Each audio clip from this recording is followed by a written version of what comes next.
मैं आपको ये बता देता हूं कि किसानों से जुड़े इन 3 बिल्स में क्या कहा गया है। एक बिल किसानों को फसल बेचने के ऑप्शंस के बारे में है।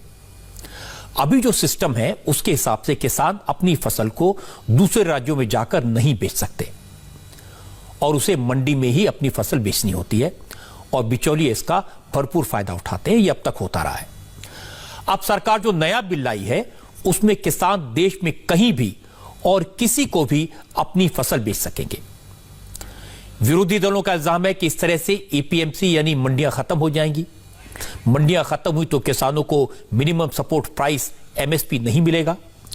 इसके बाद किसान व्यापारियों को गुलाम हो जाएंगे। व्यापारी मनमानी कीमत पर फसल खरीदेंगे और किसानों को मजबूरी में उसी दाम पर फसल बेचनी पड़ेगी। लेकिन आज नरेंद्र मोदी ने साफ साफ कहा यह सब झूठ है, बेकार की बातें हैं। एमएसपी जारी है और जारी रहेगी, इसमें किसी तरह का बदलाव नहीं होगा।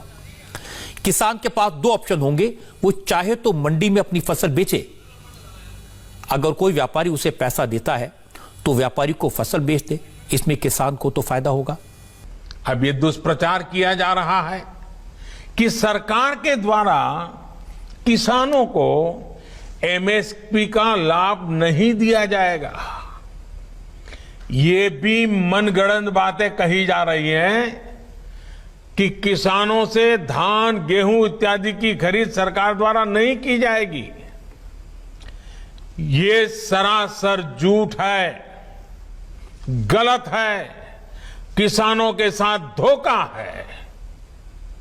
हमारी सरकार किसानों को एमएसपी के माध्यम से उचित मूल्य दिलाने के लिए प्रतिबद्ध है। पहले भी थे, आज भी हैं, आगे भी रहेंगे। अब मैं आपको एक और कंफ्यूजन के बारे में बताता हूं। एपीएमसी को लेकर किसानों को बताया जा रहा है कि केंद्र सरकार के कानून से मंडियां कमजोर होंगी और इसका असर आने वाले सालों में दिखाई देगा। कहा जा रहा है कि 1-2 साल तक तो कंपनियां किसानों से उनकी फसल एमएसपी से ज्यादा दाम पर खरीदेंगी, लेकिन जब मंडियां खत्म हो जाएंगी तो कंपनियां मनमानी करेंगी। इस पर भी प्रधानमंत्री मोदी ने साफ साफ कहा एपीएमसी एक्ट को लेकर किसानों को गुमराह किया जा रहा है। अब तक तो किसान सिर्फ मंडियों में अपनी फसल बेचते हैं, अब किसानों को जहां सही दाम मिलेगा वहां अपनी फसल बेचने की आजादी होगी। इससे किसानों को ज्यादा दाम मिलेंगे, फायदा होगा। सरकारी खरीद भी पहले की तरह जारी रहेगी। कोई भी व्यक्ति अपना उत्पादन जो भी वो पैदा करता है दुनिया में कहीं भी बेच सकता है, जहां चाहे वहां बेच सकता है। अगर वो कपड़ा बनाता है जहां चाहे बेच सकता है, वो बर्तन बनाता है कहीं पर भी बेच सकता है, वो जूते बनाता है कहीं पर भी बेच सकता है। लेकिन एकमात्र केवल मेरे किसान भाई बहनों को इन अधिकारों से वंचित रखा गया था, मजबूर किया गया था। अब नए प्रावधान लागू होने के कारण किसान अपनी फसल वो देश के किसी भी बाजार में अपनी मनचाही कीमत पर बेच सकेगा। मैंने इस बिल को पढ़ा है और यह बात सही है कि बिल में मंडियां खत्म करने की बात कहीं नहीं है। एक और इशू है जिसको लेकर किसानों को भड़काया जा रहा है। कहा गया कि सरकार के इस कानून से किसान अपनी ही जमीन पर मजदूर हो जाएगा, बड़ी बड़ी कंपनियों का जमीनों पर कब्जा हो जाएगा। मैंने बिल को पढ़ा, यह बात तो बिल्कुल गलत है। सरकार कॉन्ट्रैक्ट फार्मिंग के लिए जो कानून लेकर आई है उसमें एक बात साफ लिखी है कि किसान के साथ उसकी जमीन की पैदावार को खरीदने का समझौता होगा। वो ज्यादा से ज्यादा 5 साल के लिए हो सकता है, लेकिन इस दौरान जमीन को खरीदने, उसे गिरवी रखने या लीज पर लेने का कोई प्रोविजन नहीं होगा। यानी जमीन का मालिक किसान ही रहेगा।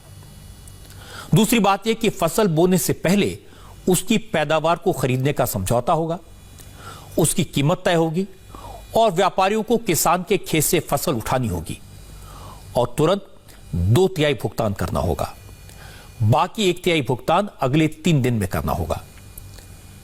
लेकिन किसानों को गुमराह किया जा रहा है, यह कहकर कि सरकार किसानों की जमीनों को बड़ी बड़ी कंपनियों के हवाले करने की साजिश कर रही है। इसीलिए आज नरेंद्र मोदी ने कहा कि सरकार जो विधेयक लाई है वो किसानों के लिए नई आजादी जैसा है। इन कानूनों के लागू होने पर किसान के पास अपनी फसल बेचने के ज्यादा ऑप्शन होंगे।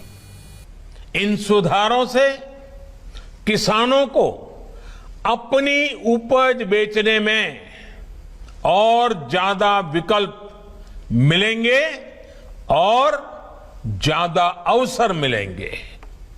मोदी ने कहा कि किसान ऐसे लोगों से सावधान रहें जिन्होंने दशकों तक देश पर राज किया और आज किसानों से झूठ बोल रहे हैं। मोदी ने कहा कि विपक्षी दल बिचौलियों के साथ खड़े हैं और किसानों को लूटने वालों को बचा रहे हैं। ऐसे लोगों से सावधान रहें जिन्होंने दशकों तक देश पर राज किया और जो आज किसानों से झूठ बोल रहे हैं। वो लोग किसानों की रक्षा का ढिंढोरा पीट रहे हैं, लेकिन दरअसल वे किसानों को अनेक बंधनों में जकड़कर रखना चाहते हैं।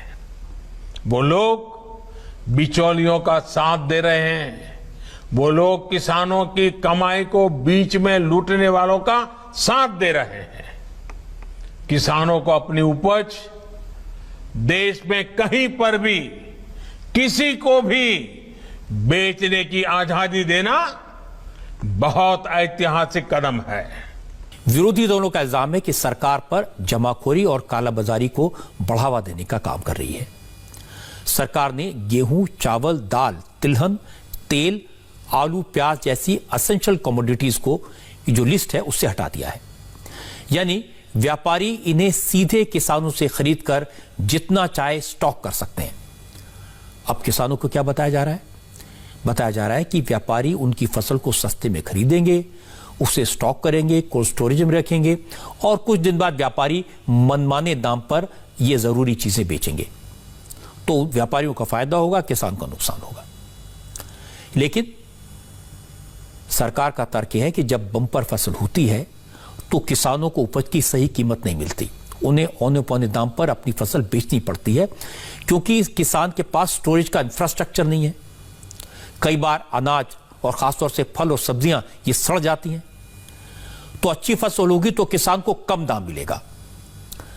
लेकिन जब व्यापारी किसानों से सीधे फसल खरीदेगा और स्टोरेज का इंफ्रास्ट्रक्चर डेवलप करेगा तो इससे खाद्य सुरक्षा बढ़ेगी, अनाज खराब नहीं होगा, फल सब्जियां खराब नहीं होंगी और इसका फायदा किसको मिलेगा? किसान को।